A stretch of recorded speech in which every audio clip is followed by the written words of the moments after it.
एक आदमी ने एक बहुत ही खूबसूरत लड़की से शादी की। शादी के बाद दोनों की जिंदगी बहुत ही प्यार से गुजर रही थी। वह उसे बहुत चाहता था और उसकी खूबसूरती की हमेशा तारीफ किया करता था।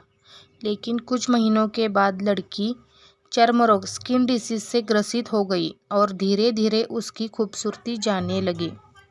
खुद को इस तरह देख उसके मन में डर समाने लगा कि यदि वह बदसूरत हो गई तो उसका पति उससे नफरत करने लगेगा और वह उसकी नफरत बर्दाश्त नहीं कर पाएगी। इस बीच एक दिन पति को किसी काम से से बाहर जाना पड़ा।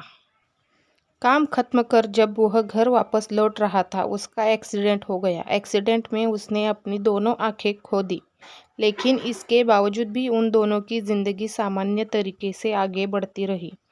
समय गुजरता रहा और अपने चर्म रोग के कारण लड़की ने अपनी खूबसूरती पूरी तरह गंवा दी। वह बदसूरत हो गई, लेकिन अंधे पति को इस बारे में कुछ भी पता नहीं था। इसलिए इसका उन्हें खुशहाल विवाहित जीवन पर कोई प्रभाव नहीं पड़ा।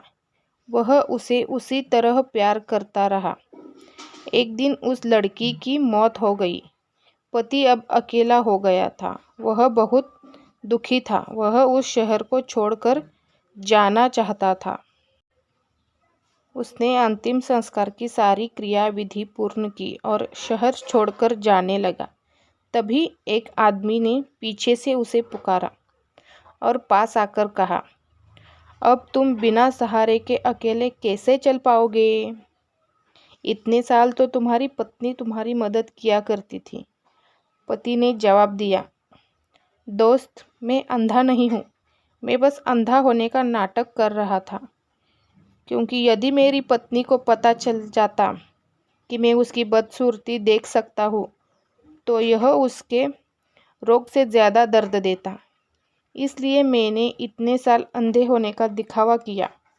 वह बहुत अच्छी पत्नी थी। मैं बस उसे खुश रखना चाहता था। सीख: खुश रहने के लिए हमें भी एक दूसरे की कमियों के प्रति आंखें बंद कर लेनी चाहिए और उन कमियों को नज़रअंदाज कर देना चाहिए। धन्यवाद।